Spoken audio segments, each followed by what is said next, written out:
for the conclusion of his Sermon on the Mount, Jesus gave the parable of the wise man who built his house on the rock, and the foolish man who built his house on the sand.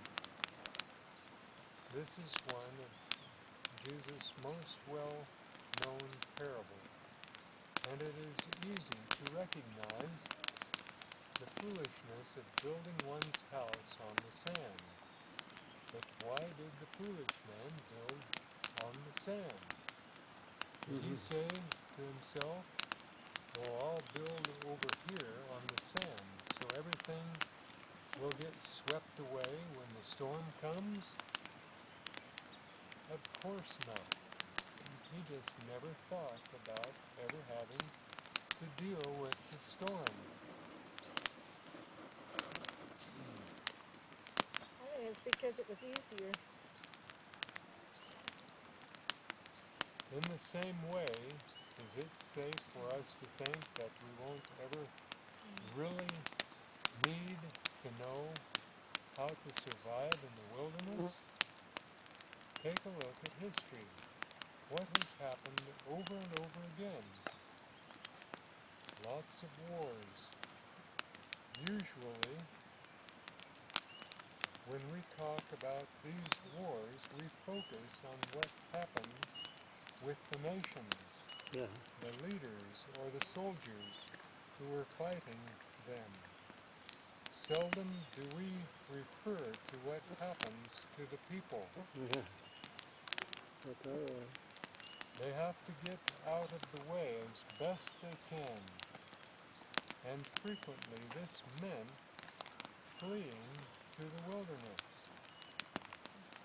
As Jack Coggan, a Jewish World War II survivor, put it, the woods, which were a scary place, suddenly became a place of salvation. With little or even no wilderness skills, people suddenly found themselves in desolate natural areas. By sin untrod, the gate of pearl, the golden street, whose builder and whose maker God. We're camped out here in a nice little spot. So the question is can we go out and explore and get back to our spot reliably? So let's take a quick look at where we are and how to make sure we can find our way home. Here's our basic layout. There's the main river here. We're up a creek. And our location is right here.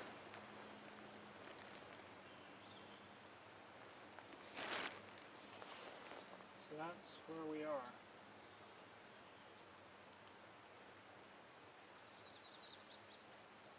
There's a creek, a small creek going up this way, the main creek going this way. And of course, every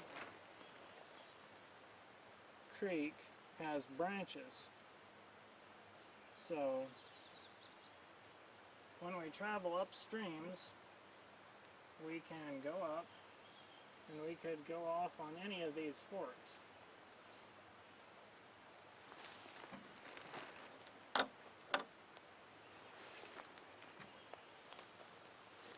Now, we have a couple of roads that we can also use as baselines. So we have a road coming up here, and there's a bridge.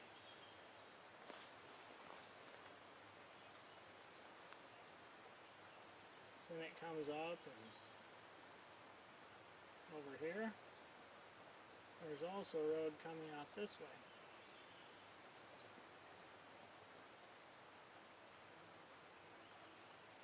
And there's really not much else out here all the way to the top of the ridges, except for these two roads. So we can hike out here anywhere in this direction, and we can run around, and as long as we don't go over the top of the ridge into the next drainage, we can just come downhill, and we can be quite certain, even if we were to walk all the way around this rim, we could just go downhill and we'd end up back at camp.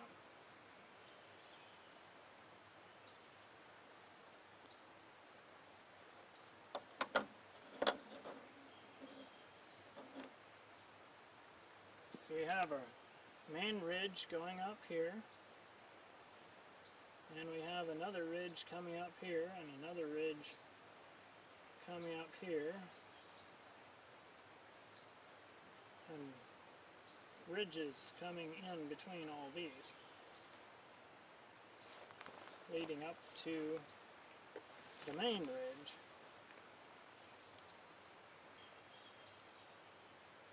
And eventually, up above is the main mountain peak for the area. So if we were to get up on that mountain peak, we could look around, and on those main peaks and ridges would be where we'd be most likely to get off far from camp. But it's also one of the most distinctive terrain features, so we're not too likely to overrun our topographic boundaries without noticing it. But anywhere out in this drainage, if we come downstream, we'll end up back at camp. Even if we were to end up making a big loop and coming down over here someplace, if we just keep coming downhill, we just need to be aware enough to know that our camp is still here.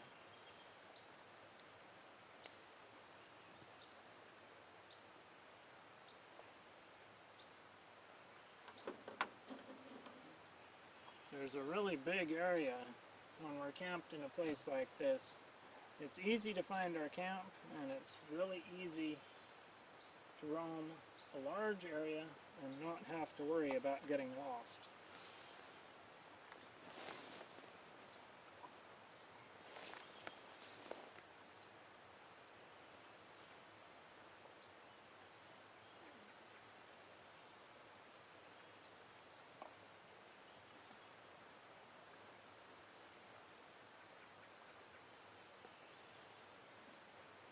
The biggest danger of getting lost is if we're roaming around out on the hillside somewhere and we pick a spot that we decide we want to camp out in the middle of a hillside and set our backpack down and start scouting around. We figure out where we want to camp precisely, and then we can't find our backpack. That's the most likely thing there is to happen. So remember to always keep your fire starter, some kind of a cutting tool, and hopefully some clothing, enough clothing to function in the cool part of the day, on you. Don't set it down, keep it with you. But at bare minimum, a pocket knife and a lighter, so you can build a fire and stay warm overnight, and dry out if you get wet with rain, thunderstorms, that kind of thing. So your basic essentials are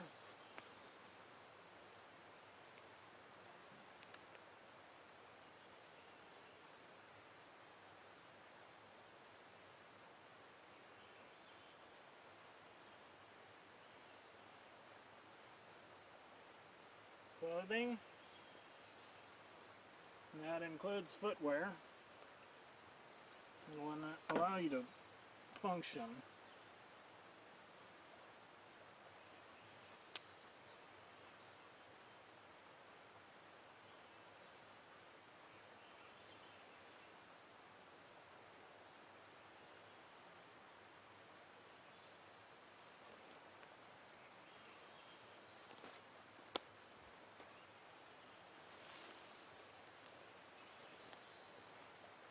cutting tool.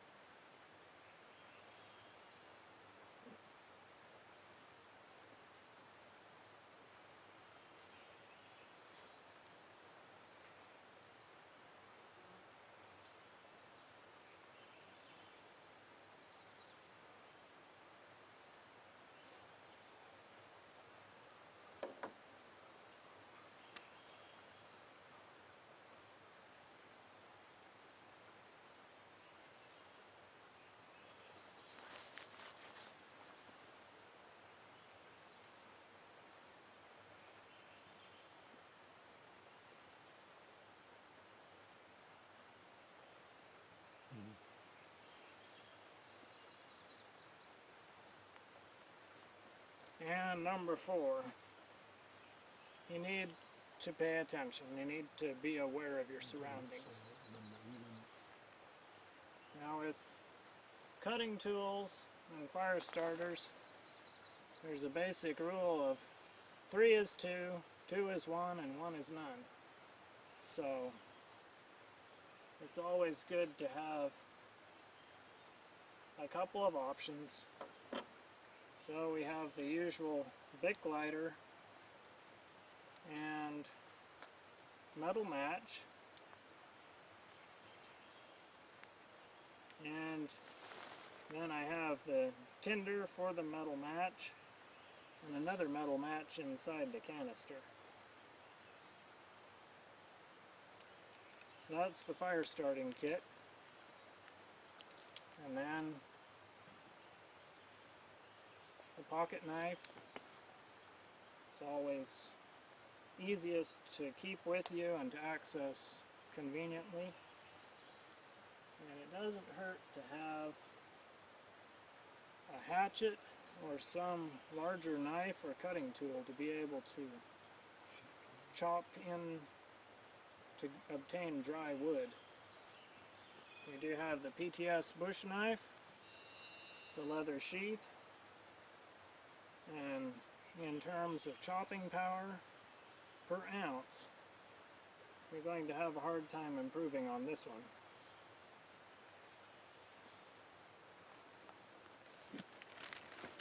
The classic woodsman's tool for survival is the hatchet. This one is a S.A. Wetterling's high quality hatchet made in Sweden. About a 16-inch handle, 1¼ pound head, and the sheath. This sheath allows me to carry it quite conveniently, slung over my shoulder, and clipped in place. For chopping and splitting logs and similar woody material, heavy stuff, pound for pound, you'll never find a more powerful tool than an axe. Here we can see a couple of the trees that we cut out in making camp. This one here in the foreground is right across the road, the trail here, so had to cut it out. And then over here, there was one leaned up into this other tree, so we had to chop a few sections off the bottom of it to get it down where we could eliminate that hazard. We didn't want it falling on us.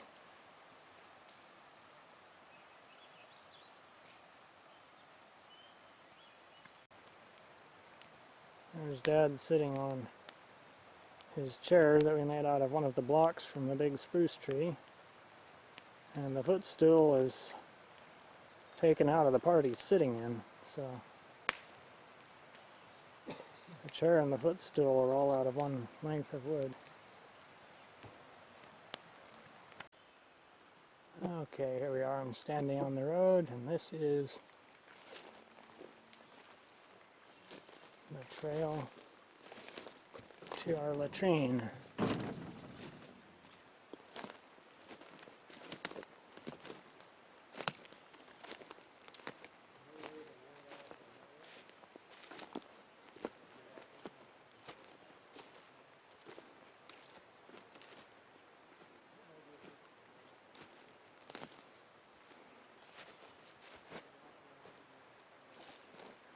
So this latrine consists of 4 poles with crossbars at the top, all lashed together and wrapped in black plastic.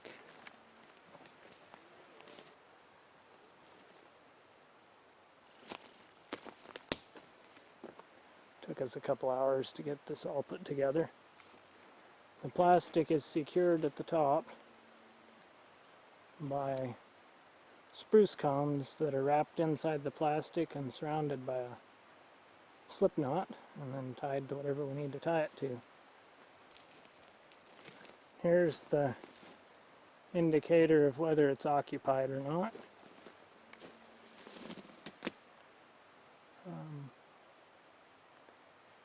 We have the bungee cord there holding a couple loops. So when we close the door, we'll reach up here, unhook it,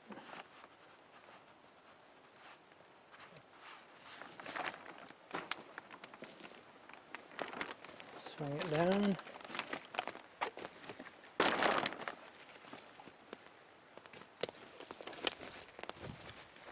and when it's down, we know somebody's in there.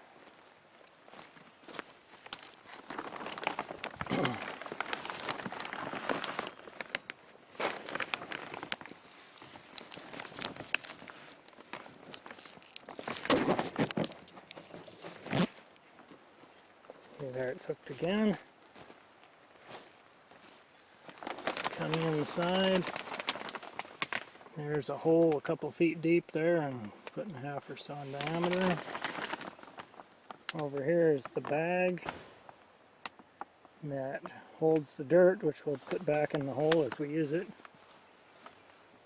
Over here is the can of usnea moss that we use for toilet paper. And these boards are so we can squat over the relatively large hole without any danger of falling in.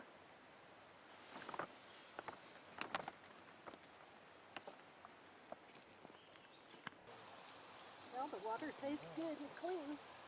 Mom's hung her gravity cartridge filter up in a water bag and has a siphon running down here into the bowl now. So it's filtered water coming through. It's the easiest, most efficient way to filter water in camp. But we just haven't been having the insect problem up here. If you sleep in something like this, the bears might come underneath the edge. I don't think they'll... But we don't get... Don't worry about it. They'll come under the edge maybe, but at least maybe they won't tear a hole in it. Yeah. But it's nice, simple shelter, very effective. Very nice. If the weather gets carried away a bit, you pitch it lower. Well, this time of year it's good because you're getting the cross flow of the ventilation. Wooden tent stakes. Oh yeah. This way you're not lying there and get something dropped in your eyes. What size is that one? Hmm. Number 12 or 8 by 10, huh? It has its basic size, and then it has these beaks on the ends.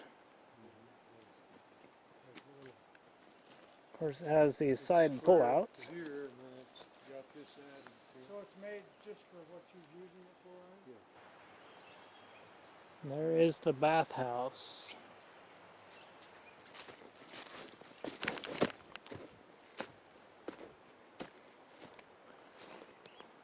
This one, instead of putting up separate posts for the enclosure, we used 2 lengths of 8-foot lengths of 20-foot wide black plastic, 6 mil, and wrapped around 3 trees.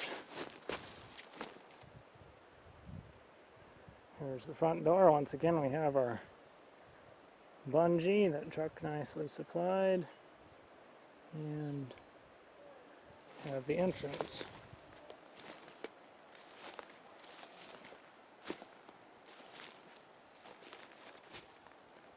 So we have the floor made out of some split logs, wash basin stand.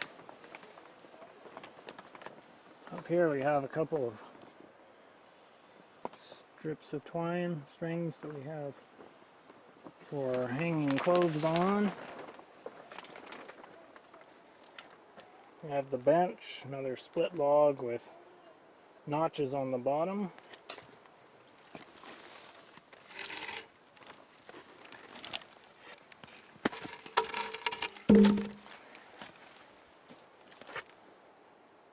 Kind of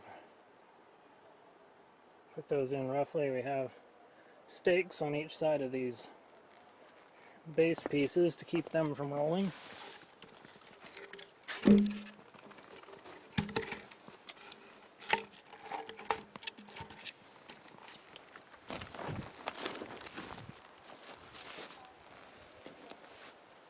Once again, we have our trusty spruce cones in the corners of the plastic with a slip knot tied around them to hold everything together.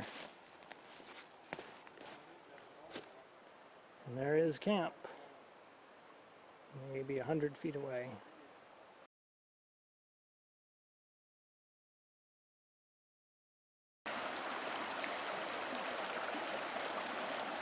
It's Friday evening, and this is the creek.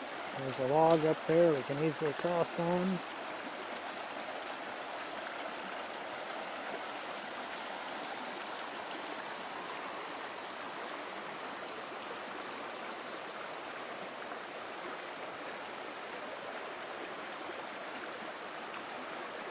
There it goes.